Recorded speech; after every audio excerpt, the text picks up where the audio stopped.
2 to go. All right, guys, real quick video. I'm going to try to make this as brief as possible. I'm not going to take long. I just got an alert on the way home. I try not to do too many videos on the way home anymore because it's a hazard. You know, people drive crazy, and I have to be alert because things happen. So when you're having a good time, when you're really passionate about something, that's when negativity tries to come your way. And y'all don't want 1980 to be making a video and boom, get T-boned. So I kind of refrained from doing the videos in the car. But anyway, guys, real quick, I just got an alert from Twitter. I'm not out there at camp, not able to be out there. You know, I have to work, I got a life, you know. So I don't have time to go get on a plane and hop to somewhere where I'm not even getting paid for it. But I get it, you know. But anyway, guys, the Dallas Cowboys have announced the following players will not travel to Canton to participate in the HOF Game tomorrow. Just real quick, I'm going to go through each name by name. I'm not going to be long, I promise. All right, first name, guys, Bradley Ane. Haven't really seen him in camp at all.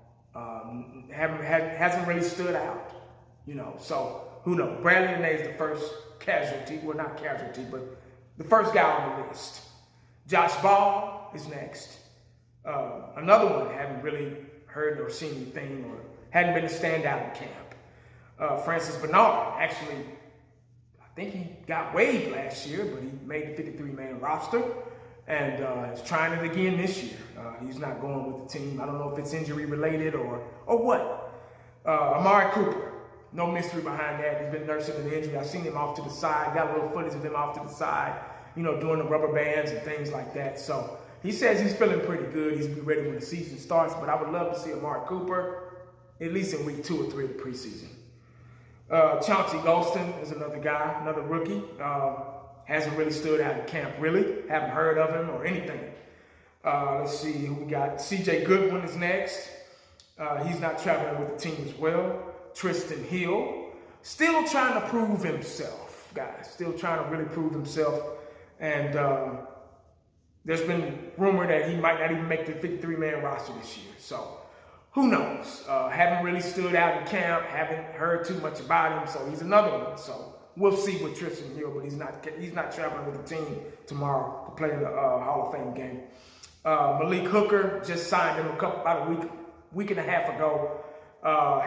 Haven't even really learned the scheme yet, probably. So still new to the game, still new to the Dallas Cowboys, and still trying to get his feet wet and feel himself around. So they say, hey man, just stay, you know, you're good. Just stay home real quick.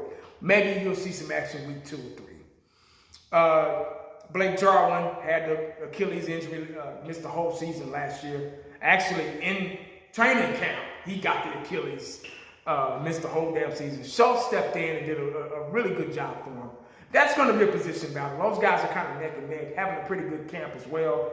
So we'll see with Blake Jarwin, but he won't be traveling as well. DeMarcus Law, D-Law, he's got a lot of proving himself to us, the Dallas Cowboy Nation.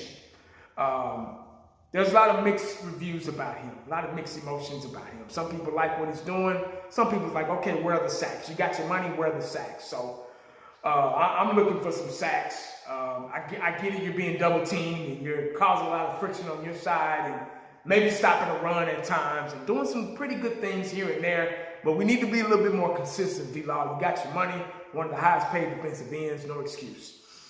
Jordan Lewis, another one of our good nickel DBs, will make the roster. I believe he'll make the roster. I have no doubt about that. He's really good in the nickel, in the slot corner, and a very physical guy. Did some dumb bonehead things last season, but, you know, it is what it is with Jordan Lewis. I like him. I like him a lot. Tough guy, physical guy. I like the way he plays in the slot, in the nickel, in dime positions. Zach Martin, I think he hurt his knee, something like that. Made him sit out the end of last year.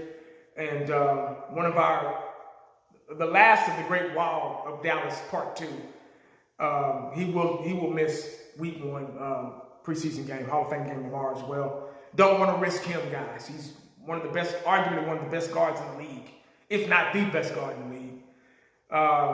Dak Prescott, self-explanatory, right shoulder strain. You know, shoulders are like hamstrings. They're so easily to tweak them. And especially getting a quarterback and you're throwing 100 times, 200 times a day, and if not more, you're constantly putting wear and tear on that shoulder. And even when you're walking, you know, you're working your shoulders, even in a normal walk, you know.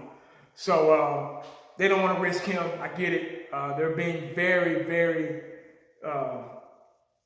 delicate. They're being very conservative with Dak Prescott's shoulder. So I was kind of anxious to see that guy, man. I wanted to see him. He hadn't played since week 3 or 4 of last season. So I was really anxious to see how the ankle was going to do. And now this shoulder just came out of nowhere for everybody. So I don't know. Just it's one thing after another. Dak was invincible at one time, you know, but ever since the ankle, everything's just started to fall apart. But hopefully he'll, you know, won't be those type of guys where he's always hurt. No, not another Carson Wentz, please.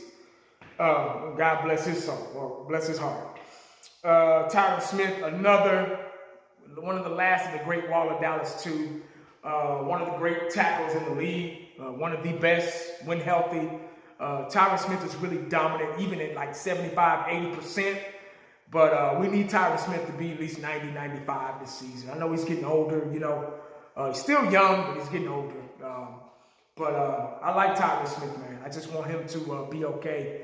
I got a chance to get some footage from a source in camp this season, and him and Michael Parsons doing some things together, and he looked pretty good. So he's having a great camp, and we just need that guy to stay healthy, man, because Zeke damn sure needs over 1,000 yards rushing this season. We got to implement the run game back in. We can't be one-dimensional. I get we got all these weapons in the receiver and Dak Prescott and all that stuff, but Blake Jarwin, Schultz, you know, the triplets, you know, but we got to get the run game. We can't be one-dimensional this season. TJ Vasher will miss also, and our kicker, Greg Zuerlein. So he did pretty good for us last year, you know, kicking field goals or whatever. But that's all I got, man. I just kind of wanted to do a run-through, a rough draft over who was not going to Canton. Thank y'all for tuning in. It's been kind of slow for me, guys. Got a lot of things on my plate with work. Work's picked up. My wife, you know, she's pregnant, so she's been asking me to do this, do that, go get this, go get that. Can you hand me this? Can you hand me that? You know, so I haven't really just been into making videos, boom, boom, boom, back to back like I did last season and seasons before. And it's kind of going slow for me, man. So it's just one day at a time. Whatever I see, I feel like doing it. Make sure you stay cowboyed up and prayed up, because you never know what the day is going to bring you. Holla back at your boy. I'm out.